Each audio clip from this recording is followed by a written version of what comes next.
হায় হায়, হুজুরও যে এইভাবে বাঁশ দিতে পারেন সেটা তো আমি আগে জানতাম না। ভিডিওটা সম্পূর্ণ দেখেন, তারপরে আপনারা বুঝতে পারবেন। যে সমস্ত ইমামরা আজকে জামাত ইসলাম করেন তাদের পিছনে আমাদের নামাজ হবে না, ঠিক না? ঠিক বলছি। ফতোয়া দিচ্ছে জামাত ইসলামী যারা করে তাদের পিছনে নামাজ হবে না। হ্যাঁ বন্ধু, ঠিকই বলেছ। আমাকে একজন বলছিল যে হুজুর আপনি শুনছেন? আমি হ্যাঁ শুনছি তো। তাই আমি বললাম, বন্ধু কাঠ আর লোহাতে কি ঝালাই হয়? কাঠের সাথে লোহার ঝালাই হয়? কাঠ কাঠের সাথে কাঁটা দিয়ে লাগানো হয়, লোহা লোহার সাথে আগুন দিয়ে পুড়িয়ে লাগানো হয়। দুই জিনিস যদি হয়, লোহার সাথে কাঁটাও চলবে না আর কাঠের সাথে ঝালও। তোমার আকীদা আমার আকীদা এক নয় বন্ধু। আমি আইন মানি আল্লাহর কোরআনের, তুমি আইন মানো মানুষের তৈরি করা। আমি আল্লাহর নামে তাকবীর দিই, তুমি নেতা তোমার বাবার নামে তাকবীর দাও।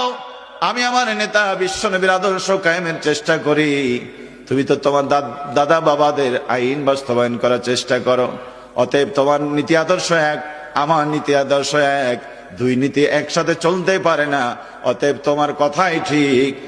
এই আকীদা সম্পন্ন মানুষের বিরুদ্ধে, আকীদা যাদের ঠিক নাই তাদের নামাজ হওয়ার কথা নয়। ফতোয়া তো দিয়েছো, খোঁজ কি নিয়েছো? তোমার এই কথা শোনার পরে তোমার কোন লোক কি, তোমার কোন কর্মী কি বলেছে এইটা জামাতি হুজুর এর পিছনে নামাজ পড়বে না বলেছে একটা? হুজুরের কথাগুলো আপনাদের কাছে কেমন লাগছে কমেন্টের মধ্যে জানাবেন। আমার কাছে খুব বেশি ভালো লাগছে। এই যে লোকটা সর্বপ্রথম বলছিল যে জামাত যারা করে তাদের পিছনে নামাজ হবে না, তো হুজুর বলছেন জি নিশ্চয় হবে না।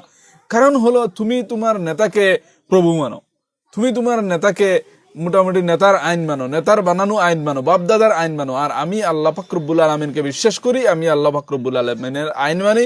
আমি আল্লাহ পাক রব্বুল আলামিন যেভাবে আমাকে চলতে বলেছেন সেভাবেই চলার চেষ্টা করি এবং নবীজি সাল্লাল্লাহু আলাইহি সাল্লামের তরিকা আমি চলার চেষ্টা করি। তো আপনার সাথে আমার কোনো মিল নাই। আপনি অন্যদিকে, আমি অন্যদিকে।